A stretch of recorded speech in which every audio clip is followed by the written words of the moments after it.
La palabra de Dios es viva y es eficaz. Se nos presenta como una lámpara que alumbra nuestro camino. Es como un manual de instrucciones para nuestro día a día. Y a través de ella podemos descubrir y entender el plan que Dios tiene para nuestras vidas. Te invitamos a escuchar la siguiente reflexión y estamos convencidos te será de mucha bendición. Disfrútala.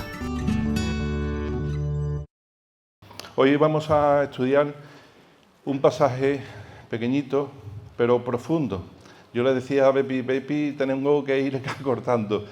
Tenía 9 versículos, lo acorté en 7 porque tanta cantidad de que se puede hablar de ahí que no daba lugar para una sola predicación. Y aún de estos 7 he tenido que ir reduciendo, porque la palabra del Señor es increíble. Cuando tú te acercas a la palabra de Dios, te habla tanto que bueno, querer exponer en una hora lo que el Señor te pone en el corazón, creo que no va a ser posible. Voy a tratar de ser lo más escueto porque la verdad es que es impresionante. Vamos a ver en la palabra de Dios en el libro de Filipenses, capítulo 4, versículos del 1 al 7. Filipenses 4, del 1 al 7.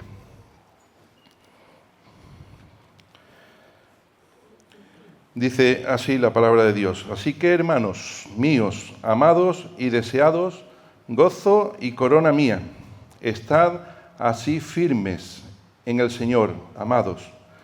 Ruego a Evodia y a Síntique que sean de un mismo sentir en el Señor. Asimismo te ruego también a ti, compañero fiel, que ayude a estas que combatieron juntamente conmigo en el Evangelio, con Clemente también, y con los demás colaboradores míos, cuyos nombres están en el libro de la vida. Regocijaos en el Señor siempre. Otra vez os digo, regocijaos. Vuestra gentileza sea conocida de todos los hombres.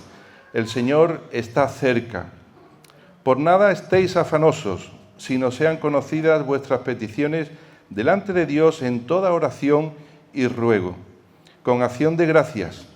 Y la paz de Dios, que sobrepasa todo entendimiento, guardará vuestros corazones y vuestros pensamientos en Cristo Jesús.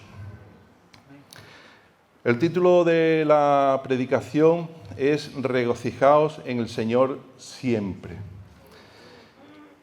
Vamos a ver un poquito de historia. La iglesia de Filipos era una iglesia muy pequeñita, en una ciudad de no más de 2.000 habitantes. Fue la primera ciudad donde Pablo predicó el Evangelio y estableció una iglesia allá por el año 51 después de Cristo. Estaba situada en Macedonia, la provincia de Macedonia, que hoy día es Grecia. Y Pablo la visitó 3 veces. En varios años se acercó por la iglesia de Filipos porque para él era una iglesia especial, una iglesia muy amada. La carta de Filipenses, junto con la carta de Efesios y la carta de Colosenses y la de Filemón, pues fueron escritas por Pablo sobre el año 54, o sea, 4 años después de haberla fundado, cuando él estaba en el primer encarcelamiento en Roma. O sea, que la escribió desde la cárcel. Y eso es un detalle muy importante que tenemos que tener en cuenta, que lo que está diciendo el apóstol Pablo en estos momentos, lo está diciendo desde una cárcel. No es una cárcel como cualquier otra que nos podamos conocer hoy día, sino una cárcel del siglo I. Así que os podéis dar cuenta. La iglesia de Filipos era muy pequeñita. Estaba formada por casi todos eran mujeres. No sé por qué, pero las mujeres siempre como que son más receptivas a la palabra del Señor. Y bueno, pues para que hubiera una sinagoga en Filipos tenía que haber por lo menos 10 personas, 10 hombres que fueran cabezas de familia. Y como no se cumplía este requisito, pues no podía haber sinagoga. Entonces las hermanas y los poquitos varones que había, pues se reunían fuera de la ciudad. O bien donde hubiera un río, o bien si hubiera un lago, una montaña, un valle, o incluso al lado del camino, pero siempre fuera de la montaña. De tal manera que, como leemos en Hechos capítulo 16, dice, un día de reposo salimos fuera de la puerta junto al río donde solía hacerse la oración. Hablamos a las mujeres que se habían reunido, etcétera, etcétera. O sea que vemos cómo se reunían no en un lugar acomodado, sino en el campo, junto al mar, junto al río, en un lago, lo que fuera, o simplemente junto al camino. La carta de Filipenses es una carta muy pequeñita, pero que está llena de gozo. De hecho, se llama, o se le dice, se le denomina la epístola del gozo. Y eso es lo que vamos a hablar en el día de hoy. Durante los 3 primeros capítulos habla sobre determinados temas de la vida cristiana, sobre la unidad, sobre el cuidado con los falsos profetas, sobre la fidelidad a Dios, pero ya en este 4º capítulo lo que hace es una especie de resumen. Y vamos a ir verlo en 5 puntos que vamos a ir viendo, ¿de acuerdo? El primer punto es estad firmes. No sé si aparece.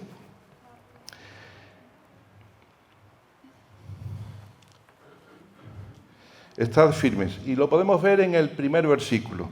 Dice: así que, hermanos míos, amados y deseados, gozo y corona mía, estad así firmes en el Señor, amados.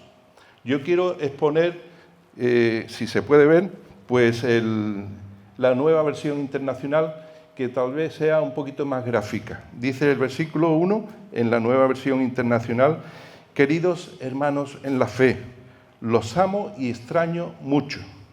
Ustedes son mi alegría y mi motivo de orgullo. Les pido que no dejen de confiar en el Señor nunca. Empieza el versículo diciendo así que, como diciendo, para finalizar, como conclusión de todo lo que hemos dicho en los 3 capítulos, pues para finalizar, hermanos míos amados, gozo y corona mía. Para el apóstol Pablo, los filipenses, los creyentes de Filipos, eran como una corona como la que se daba a los deportistas cuando ganaban una prueba, le daban una corona de laurel. Pero para él su corona, consistía en el éxito que había tenido de ver tantos frutos para el Señor, tantos hijos espirituales. Y para el apóstol Pablo, eso era su corona.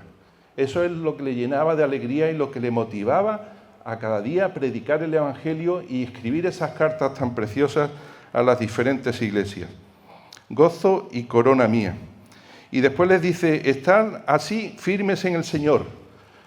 La idea de estar firmes la tomaba de los soldados romanos. Vamos a ver varias cosas curiosas en este pasaje porque, como hemos dicho al principio, el apóstol Pablo estaba en una cárcel y él era muy observador y veía a los soldados que le protegían o que le cuidaban o que le mantenían en la cárcel. Entonces él se fijaba que cuando ellos estaban firmes y estaban inamovibles, entonces se fijaba que se llevaban horas y horas en la misma posición y solamente podían cambiar cuando venía el relevo.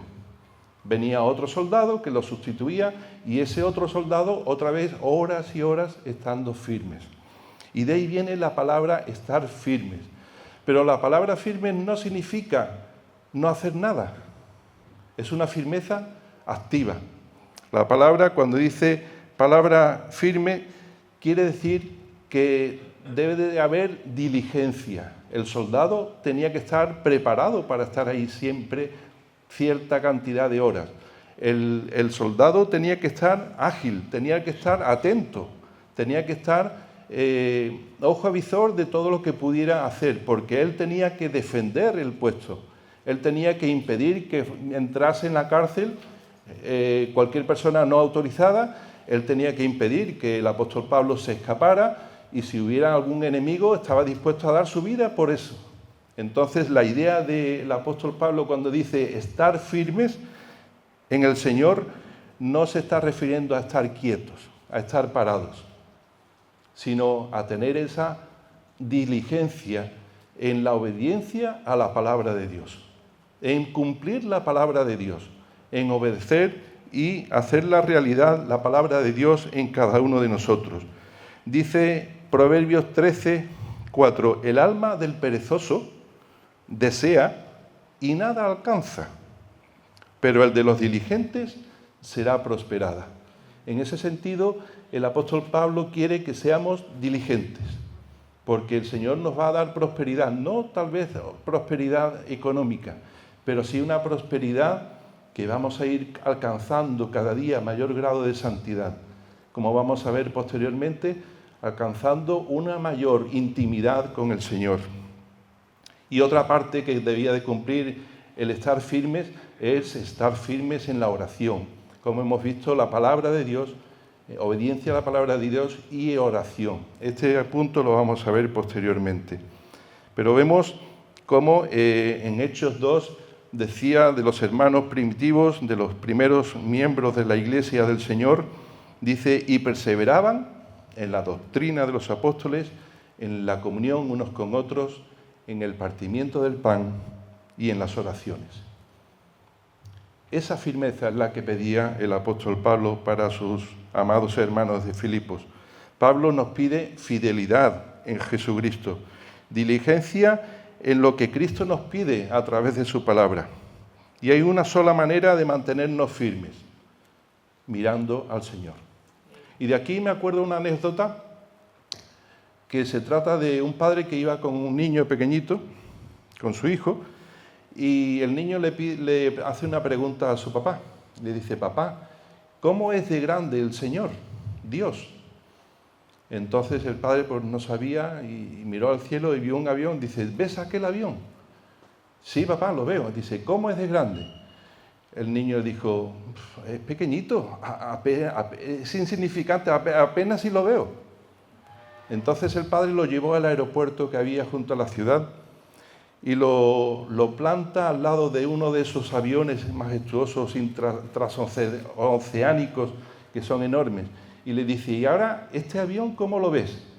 Papá, es enorme. Y le dice el papá a su hijo, así es el Señor.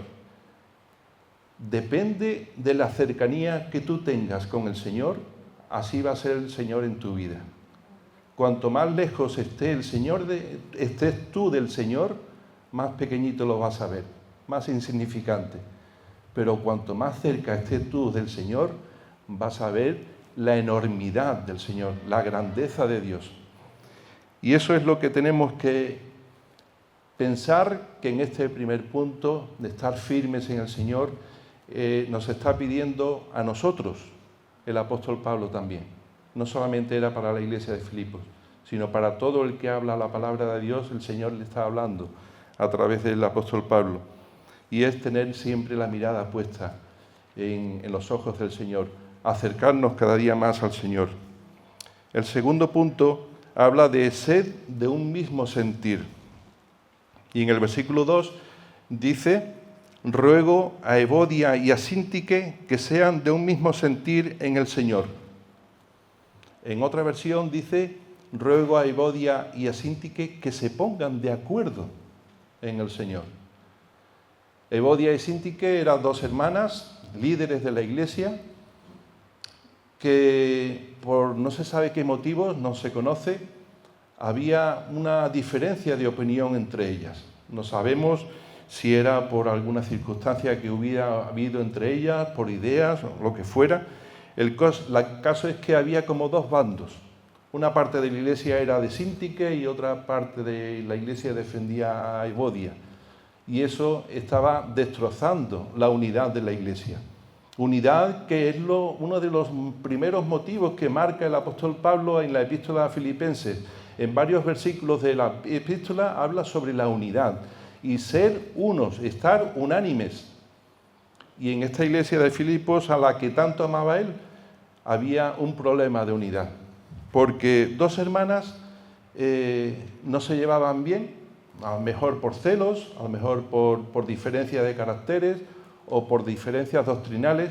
El hecho es que había ahí una urgencia. Para el apóstol Pablo había una urgencia. Había que escribir esa palabra, esa epístola, esa carta, y fijaros que nombra a las dos mujeres.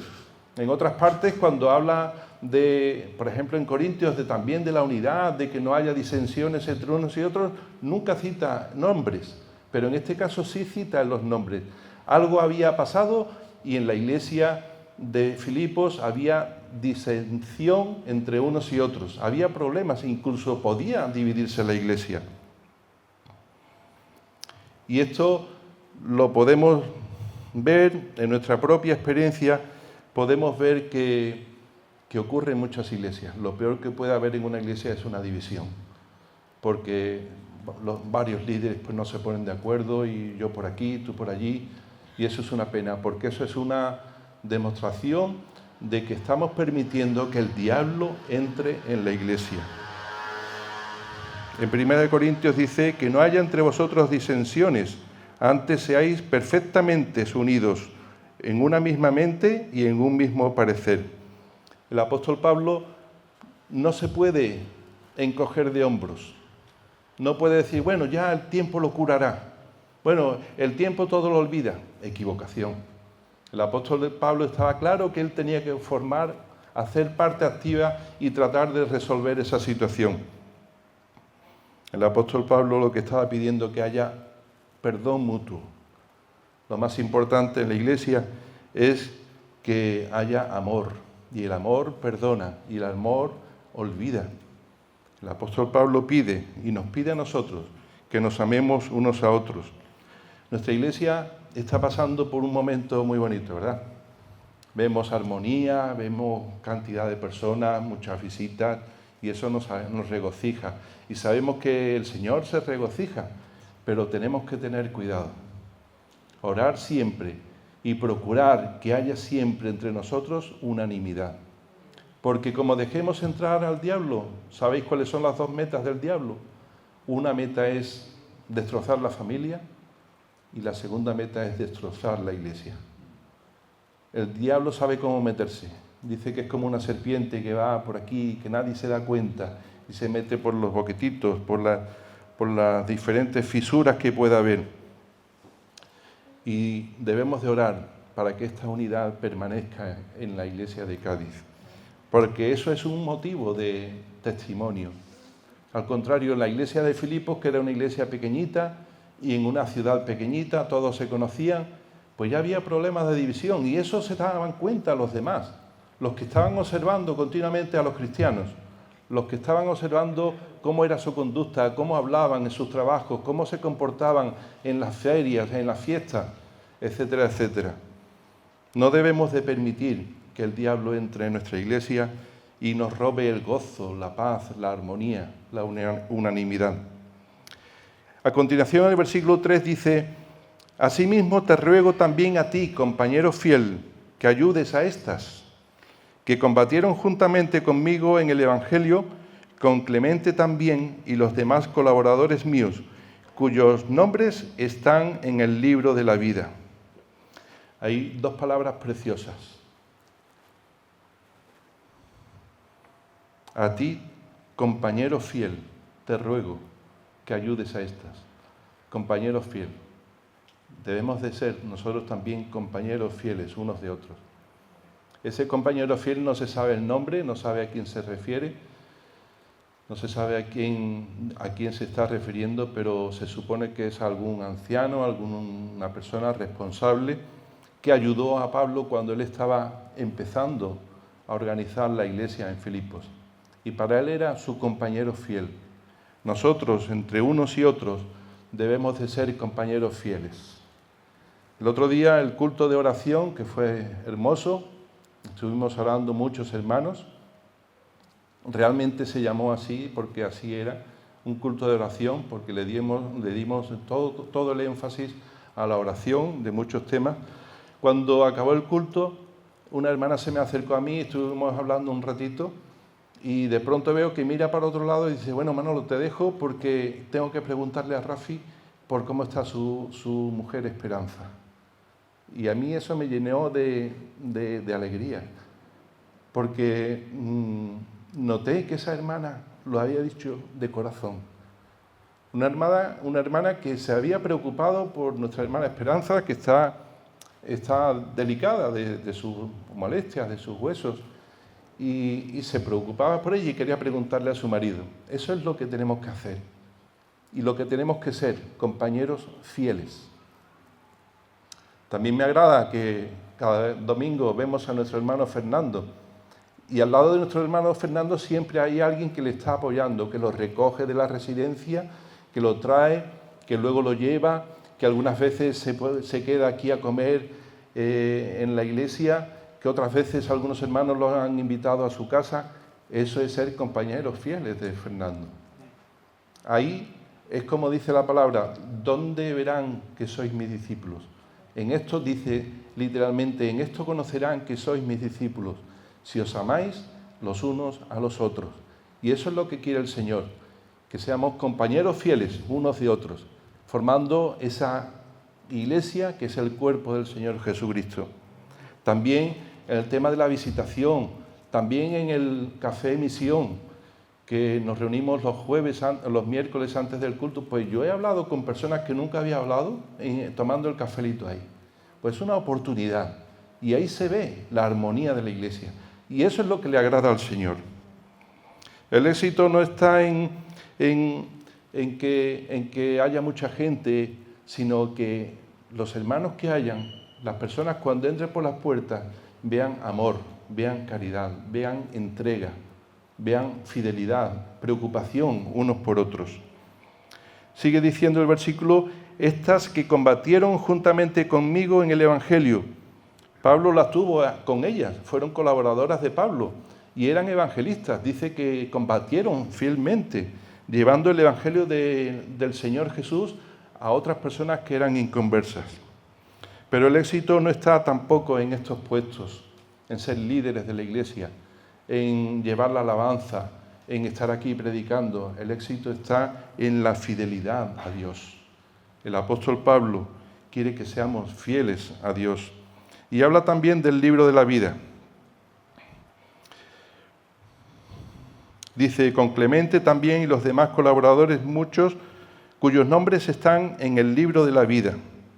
Tanto las dos mujeres como los demás colaboradores, como ese compañero fiel, estaban inscritos en el libro de la vida.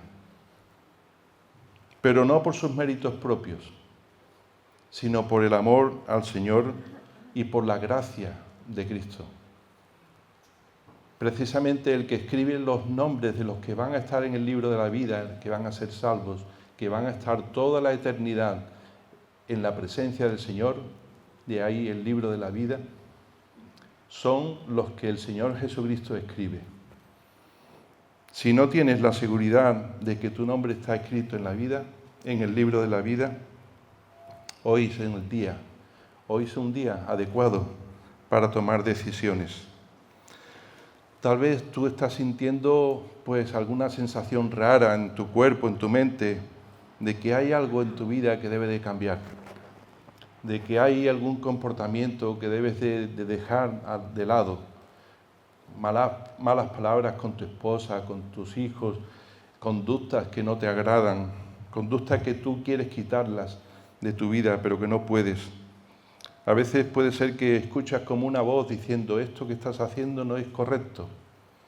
Eso es la obra del Espíritu Santo que está trabajando, eso es Dios que te está llamando, que te está diciendo, cree en mí, que te está diciendo, entrega tu vida a mí, porque yo la di, porque Cristo la dio por ti, por darte la salvación. La pregunta de ¿está tu nombre escrito en el libro de la vida? Es una pregunta que todos debemos hacernos, y tú que no sabes si estás inscrito en el libro de la vida, seguramente es porque no crees en el Señor Jesucristo. Pero ahora es el momento en que creas. Ahora es el momento en que tienes que tomar esa decisión importante. El apóstol Pablo quiere que todos los que estamos aquí en el día de hoy estemos inscritos en el libro de la vida. A continuación, el punto 3 habla de regocijaos en el Señor siempre.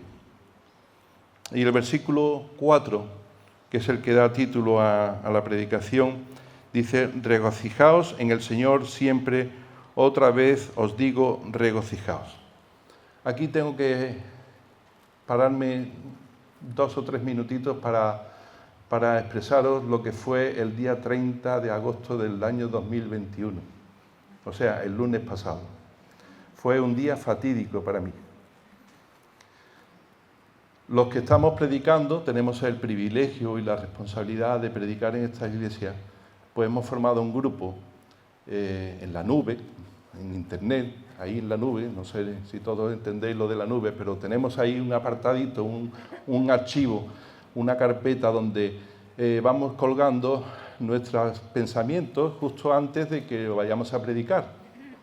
Y yo el lunes tenía pensado pues al salir con unos hermanos que nos visitaban, que no conocían la provincia de Cádiz, pues a llevarlos por Vejer, Conil, etcétera, por los pueblecitos de la costa. Y entonces yo me levanté muy temprano y subí el archivo de la predicación, el esquema o la predicación a ese archivo en el Drive, que se llama Drive, donde lo colocamos, para que ellos me la critiquen. Pero bueno, siempre son críticas santas, ¿verdad? Me dice Manolo, pues esto está muy bien dicho, esto tiene que repetirlo. Manolo, esto es fabuloso. Bueno, tanto no es así, ¿no? Pero sí me dicen, pues aquí te has alargado un poco, esto es importante que le remarques con textos de la palabra para que vean que no es cosa tuya, sino que lo dice la palabra, etcétera, etcétera. Yo lo subí a las 8:30, porque había quedado con estos hermanos en Cádiz para salir de viaje. Cuando lo subí, pues yo compruebo, entro en el Drive para saber si estaba ahí el archivo, y resulta que no estaba. Entonces lo saqué del escritorio, pues lo cogí del escritorio, abro el escritorio, y el lugar que ocupaba el archivo de regocijaos siempre en el Señor, tampoco estaba. Empiezo a ponerme un poquito nervioso, empieza nuestra mente, ay Dios mío, a temblar. Miro en la papelera donde a lo mejor lo he eliminado supuestamente sin darme cuenta y tampoco estaba. Vuelvo a entrar en el Drive donde guardamos los archivos y miro por otras partes, otras carpetas, a ver si lo he guardado en otra carpeta. Y no estaba. Le doy al buscador, hay un buscador en el escritorio que sirve para que cualquier escrito que tú hayas hecho se guarda ahí. Y entonces tú colocas una frase o una palabra y por eso se llama buscador, lo busca y lo saca a la luz y ya sabes, tú lo puedes recuperar de ahí. Voy al buscador, escribo regocijaos en el Señor siempre y no estaba. O sea que en el ordenador tampoco estaba. Y entonces, ay Dios mío. Y yo olvidaba, me acordaba del título, pero no me acordaba de lo que había que hacer. Pero decía que había que regocijarse en el Señor, pero os puedo asegurar que no estaba regocijándome en el Señor.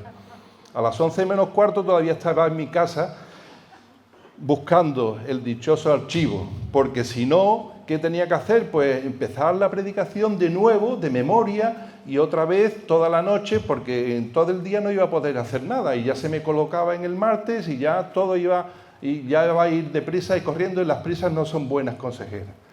Entonces llamo a los hermanos, mira que vamos a estar en vez de a las 11, a las 11:30, 12 menos cuarto, no te preocupes, vale, pues nada.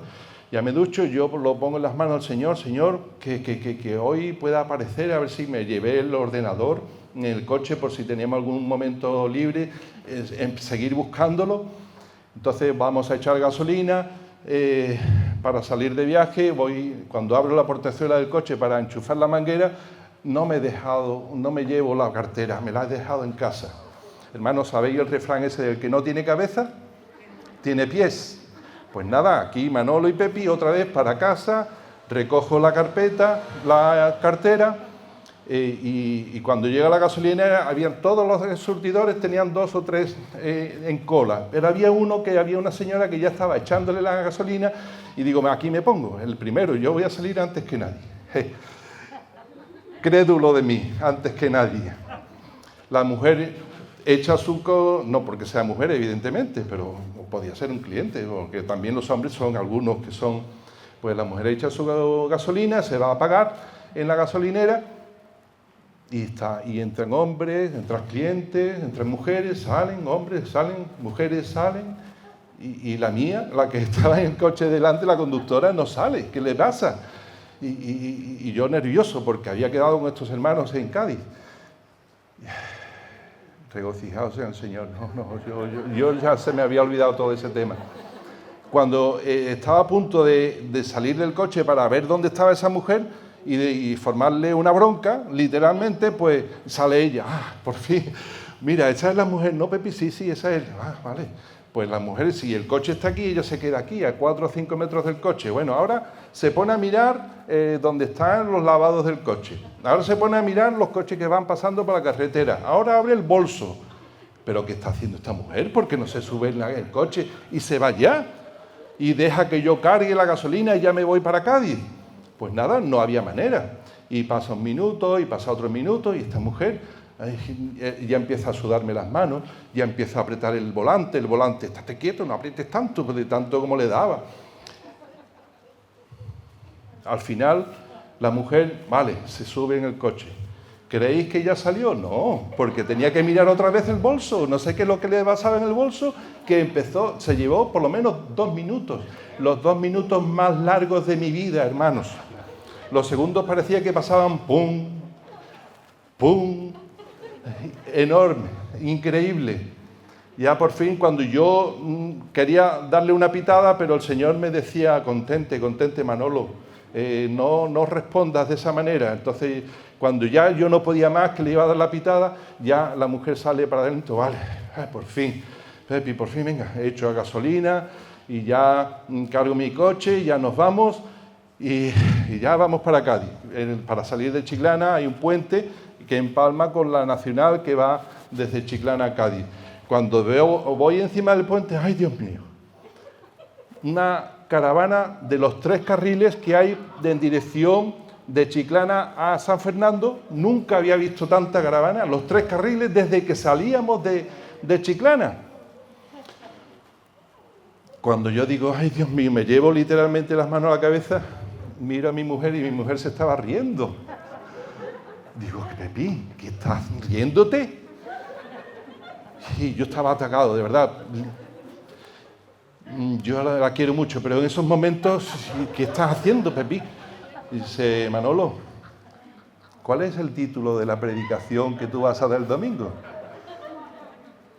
Y digo, regocijaos en el Señor siempre. Yo no lo dije, lo pensé y me quedo callado.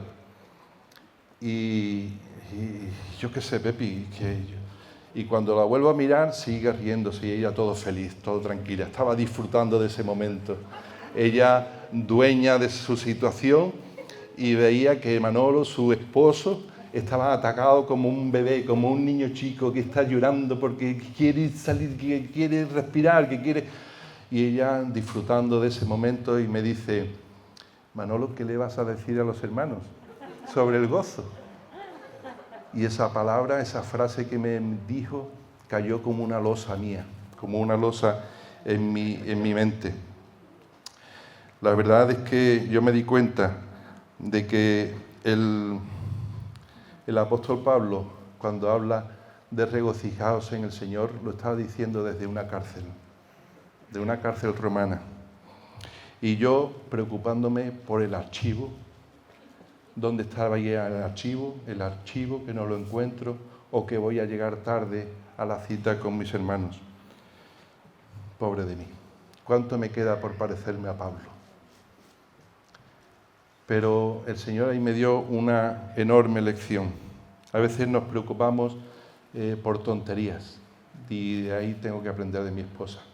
Mi esposa en ese sentido es mi complemento y en muchos otros sentidos, pero es verdad que tenemos que preocuparnos por cosas importantes, como vamos a ver a continuación. En este versículo de regocijaos en el Señor, perdonadme por haberme extendido en esta anécdota, habla del gozo, regocijaos, y lo dice 16 veces a lo largo de la epístola. El gozo que es una profunda alegría espiritual que el Espíritu Santo pone en el corazón de las personas que creen en Él. Existen 2 cosas, la alegría y el gozo. La alegría es pasajera, pero el gozo se tiene. La alegría se siente. Tengo el sentimiento de alegría, no tengo el sentimiento de alegría, pero tengo el gozo del Señor, tengo el gozo del Señor. La alegría es pasajera y el gozo no te lo puede quitar nadie, porque es un sentimiento espiritual que el Espíritu Santo coloca en el corazón de todos los que creen en el Señor. ¿Cuál es el origen del gozo? Es Jesucristo. Gozo porque Jesucristo dio su vida por ti y por mí, porque Jesucristo se sacrificó. En el precioso Salmo 51, cuando David pecó con Betsabé y Natán fue a cantarle las 40, él escribe posteriormente el Salmo 51. David en ese momento se encontraba como lo peor del mundo, porque le había fallado a su pueblo, había fallado sobre todo a su Dios. Y en el versículo 12 dice, vuélveme el gozo de la salvación. El gozo que el creyente tiene y que ninguna otra persona en este mundo puede tener si no cree en el Señor, es el gozo de la salvación. De que Cristo ha muerto en la cruz del Calvario para darte la salvación.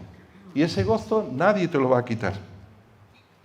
Fijaros que gozo es un detalle que yo he descubierto, es muy parecido a gracia, en la raíz griega. La palabra griega que se traduce por gozo es yará. Y la palabra griega que traduce gracia es yaris. O sea que tiene la misma raíz. Luego el gozo tiene que estar muy relacionado con gracia. ¿Qué ocurre? Que el gozo es la manifestación de la gracia en la vida del creyente. Qué cosa más bonita. Precioso. Ver que el gozo del Señor es una gracia que el Señor ha puesto en nosotros como el don de la fe, como el don del Espíritu Santo y como cualquier otro don. El gozo es la manifestación de la gracia de Dios y no depende de circunstancias, sino que depende de Dios y Dios nunca falla. El escritor irlandés Chesterton dijo que la vida cristiana, la vida humana, estaba compuesta como con dos círculos, círculos concéntricos, un círculo interior y otro círculo periférico. En el cristiano, el centro, ese círculo está lleno del gozo del Señor. Y la periferia, pues son los problemas, las dificultades, las necesidades, cosas que van y vienen. Y que a la persona que no es creyente es al revés. La alegría está en la periferia y en el círculo concéntrico, en el interior, en el interno, lo que hay es tristeza, vacío, pena, miedos. ¿Esto qué quiere decirnos a nivel práctico? Que nosotros como cristianos podemos pasar por muchas dificultades, como estaba pasando el apóstol Pablo, por dificultades de encarcelamiento, fue azotado, pero sabe que esa prueba, que esa situación difícil, complicada, dolorosa, es pasajera, porque en su interior está el gozo del Señor, la confianza que tenemos en que vamos a gozar de la salvación por la muerte de Cristo, por la misericordiosa muerte de Cristo por amor a nosotros. Sin embargo, en la persona que no tiene fe en el Señor Jesucristo, pues basa su gozo, su alegría en cosas pasajeras, pero cuando fallan estas cosas, ¿qué ocurre? Le queda solamente el interior y en el interior no hay nada. En el interior lo que hay es miedo a la muerte, es temor, es vacío, no hay nada en absoluto. Ahí está la diferencia. Y me gustó mucho esta expresión porque es muy gráfica. Que tú puedes tener muchos problemas, pero tu gozo que está dentro, el círculo interno, nadie te lo va a quitar. Debemos aprender a vivir el gozo como lo vivía el apóstol Pablo. Y me acordaba, cuando yo pensaba en esto, me acordaba de los hermanos nuestros que están en Afganistán o que están en Corea del Norte o en muchos otros países musulmanes, islámicos, en otros muchos países de Oceanía, etcétera, etcétera, siendo perseguidos. Hermanos, debemos de orar. El otro día ayer, un vídeo de Paul Washer que hacía una entrevista a un misionero y lo que pedían era orar únicamente orar por los hermanos que están en Afganistán. Los que han podido salir, gloria a Dios, han podido salir y están en otros países con mayor seguridad. Pero los que están en Afganistán tienen muchos la seguridad de que van a morir en breve. Y es muy duro, es muy fuerte decirlo, porque los de ISIS, los del reino islámico, el Estado islámico, todo eso lo consideran como enemigos porque han renegado de su religión y han abrazado la cruz de Cristo, y entonces son como traidores. Y basta que sepan que es cristiano, como mínimo van a perder todas sus posesiones, van a dividir sus familias, los van a encarcelar, los van a torturar y muchos van a morir en breves, hermanos. Entonces Paul Washer, junto con el otro hermano misionero, no pedía dinero, solamente que oráramos mucho por estos hermanos, para que el Señor les mantenga el gozo de la salvación y que les dé fuerza. No podemos hacer nada. Hay organizaciones cristianas que están intentando sacarlos de allí por el peligro inminente que se les viene encima. Pero muchos podrán salir, pero otros tantos van a morir, hermanos. Nos iremos enterando de estas noticias desagradabilísimas, pero por desgracia eso va a ocurrir. Y yo preocupándome por el archivo y preocupándome por llegar tarde. Solamente Cristo puede darnos ese gozo completo. Nuestro gozo no se basa en las circunstancias, se basa en que hemos sido salvados por Dios, por su gracia, a pesar de ser pecadores y no merecedores de lo que el Señor ha hecho en nosotros. Pablo pide en este texto que tengamos una relación íntima con el Señor, que nuestro Señor sea nuestro mayor tesoro. Y realmente es así. Es que tenemos un tesoro. El Señor dice y promete en su palabra que vamos a estar, cuando muramos, vamos a estar en su presencia. Después dice en el versículo 5, vuestra gentileza sea conocida de todos los hombres. El Señor está cerca. En la Nueva Versión Internacional dice que todos puedan ver la amabilidad de ustedes. Y nosotros realmente es lo que decíamos anteriormente, que la gente que pase por aquí, la gente que nos conozcan, que sepan que nos amamos unos a otros, que nos dedicamos unos a otros, que como decíamos anteriormente éramos compañeros fieles unos a otros. Dice en Primera de Tesalonicenses, mirad que ninguno pague a otro mal por mal, antes seguid siempre lo bueno unos para con otros y para con todos, estad siempre gozosos.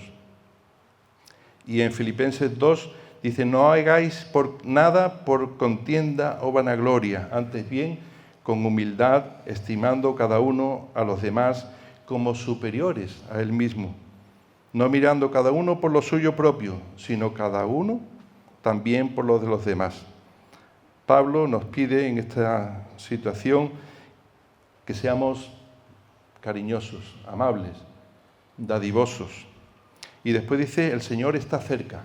Cerca en dos sentidos. Cerca en que el Señor, su segunda venida está próxima.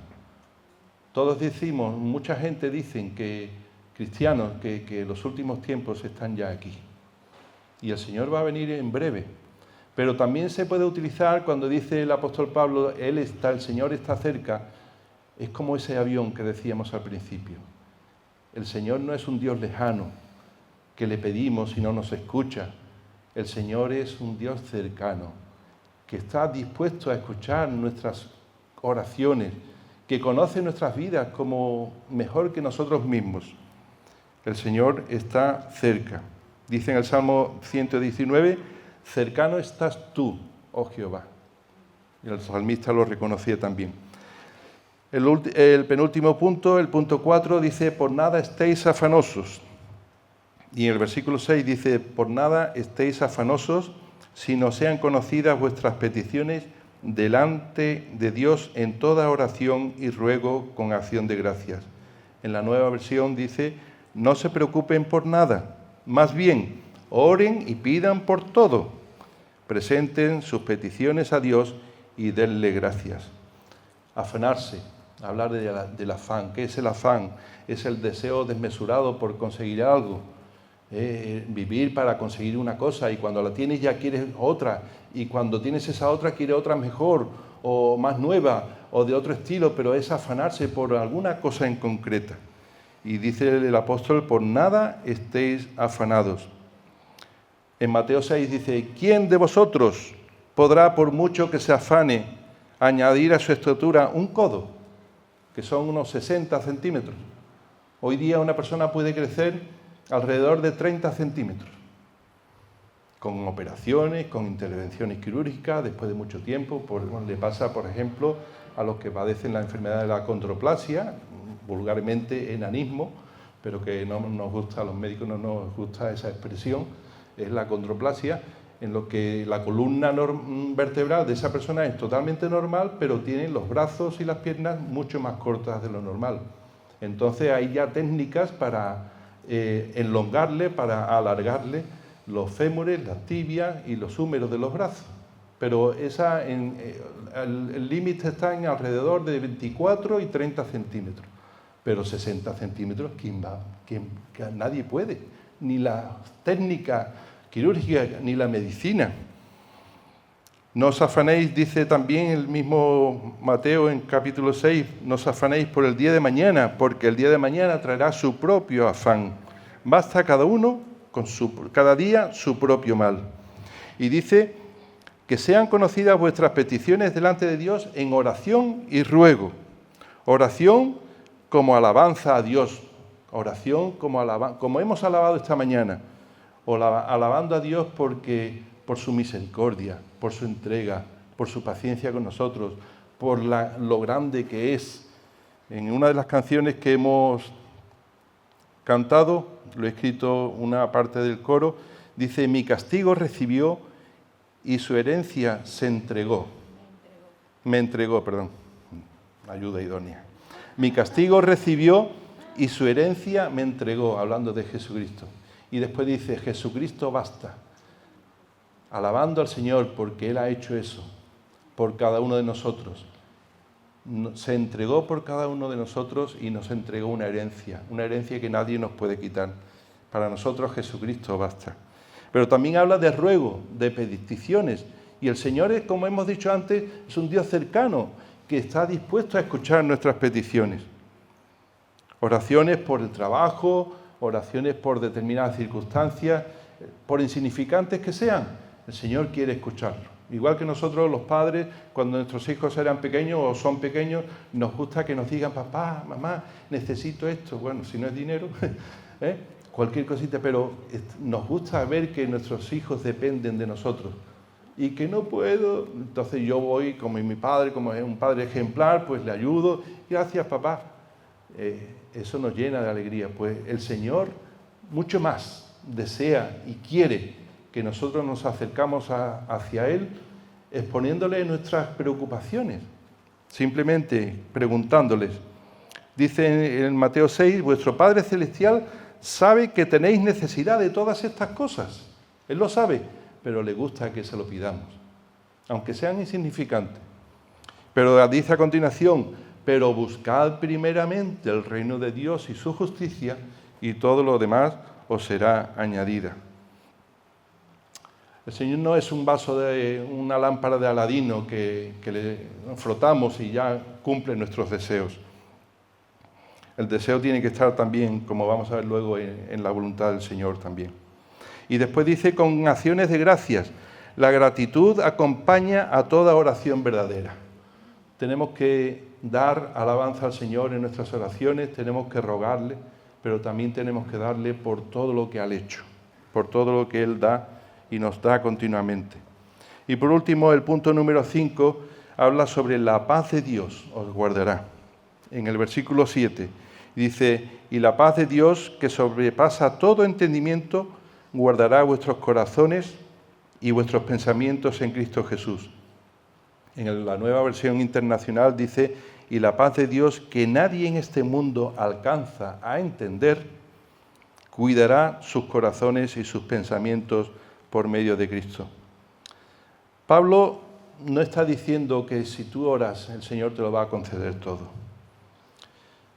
Habla aquí de una paz, y la paz de Dios. Hay dos tipos de paz. La paz que entiende cualquier ser humano, y es la ausencia de conflictos, de guerras, de divisiones entre dos bandos. Eso es paz. Pero cuando el apóstol Pablo dice la paz de Dios, es un bienestar interno derivado de una profunda relación con Dios.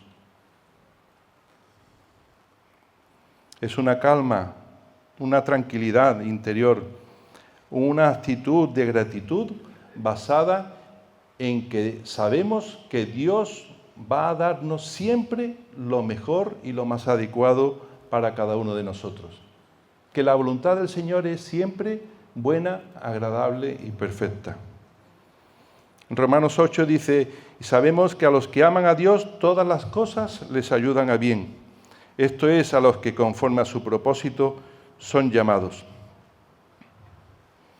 Hay hermanos que han sufrido mucho. Hay hermanos incluso en nuestra iglesia que han tenido pérdidas de hijos suyos, que es lo peor que le puede pasar a un padre o una madre, perder un hijo. Pero hablan con paz, con la paz de Dios. Es algo que los demás no podemos entender, como dice el versículo, sobrepasa nuestro entendimiento. Como dice en la nueva versión, nadie en este mundo alcanza a entender esa paz interior, pero es una paz interior que el Señor te da. Lejos del Señor, alejados de Dios, no podemos tener esa paz interna. Ese gozo en el núcleo de nuestra vida, ese círculo interior, el gozo del Señor está muy relacionado con la paz del Señor. Dice que la paz de Dios guardará, y es una palabra que vuelve el apóstol Pablo a tomarla de la observación de los soldados romanos.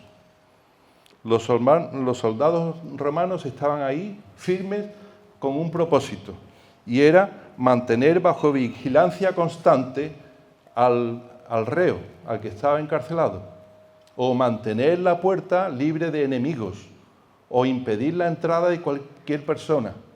Esa era la palabra, lo que significaba la palabra guardar, utilizada por esa experiencia que el apóstol tenía con los soldados.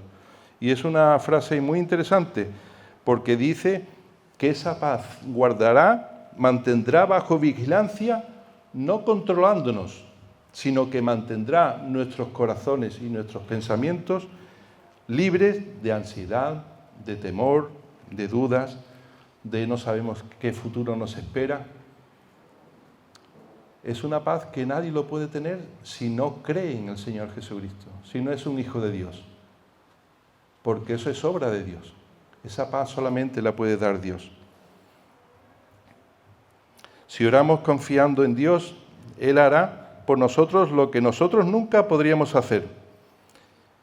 Dice en Romanos 12, porque para que experimentéis cuál sea la buena voluntad de Dios, agradable y perfecta. A veces no entendemos lo que nos ocurre en nuestra vida, pero luego, con el tiempo, podemos ya entender algunas cosas. Hay más anécdotas en el tema de la enfermedad de Pepi. Podemos decir que el Señor utilizó un cálculo renal que nunca le había dado problemas, que estaba ahí, llevaba en un año, del año 19 hasta diciembre del 19 hasta noviembre del 20, ese cálculo que medía 1 centímetro con 2, o sea, 12 milímetros, en ese año creció más del doble, llegó hasta los 2 centímetros y medio. Y ese cálculo que llevaba años en el cuerpo de Pepi, que nunca había dado síntomas ninguno, fue lo que Dios usó para que cuando teníamos que operarla, cuando el cirujano creía que tenía que operar el cálculo, le hace un TAC. Y cuando le hace el TAC en noviembre del 2020, descubre que lo más importante no era el cálculo, que lo más importante es que encima del cálculo tenía un tumor renal, un tumor maligno. Pero hemos entendido que ese sufrimiento que tuvo Pepi desde septiembre hasta diciembre del año pasado era porque el Señor lo permitió para poder para que se pudiera ver, al querer operar el cálculo, se le pudiera hacer un TAC y se pudiera descubrir el tumor, y que ya fue resecado, y que para la gloria de Dios, pues Pepi está ahí, lozana, preciosa y sana.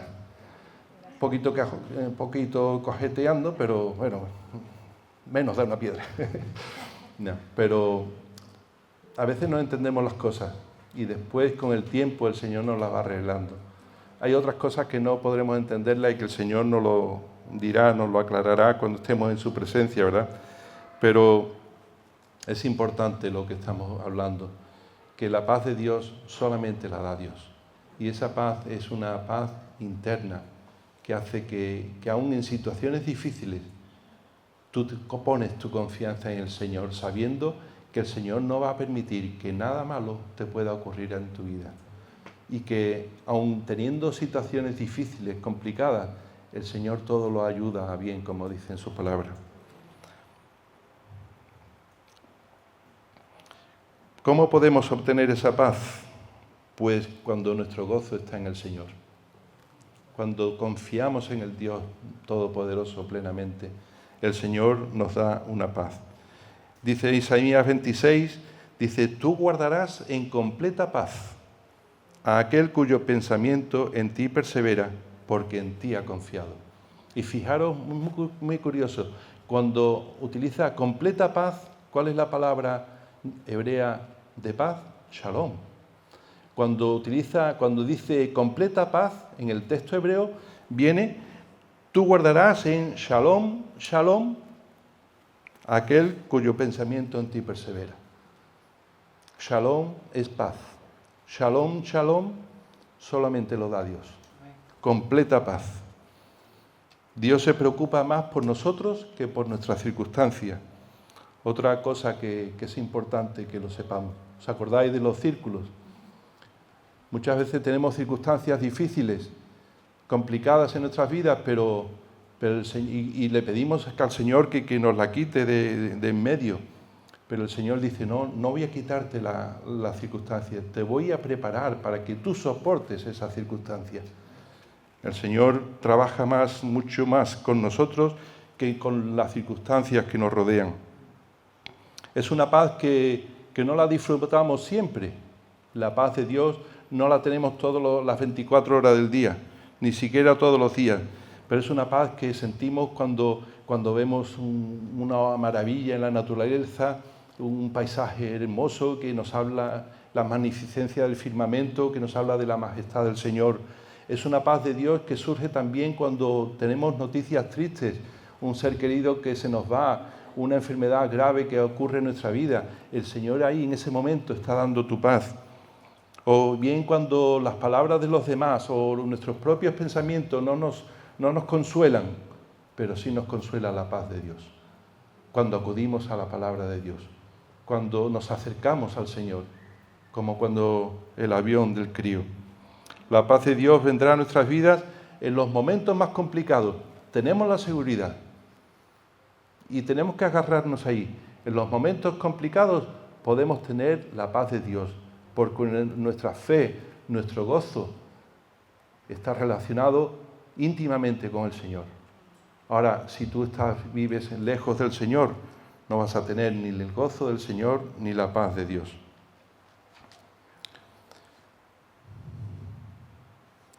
Si hay alguien aquí que no sea cristiano,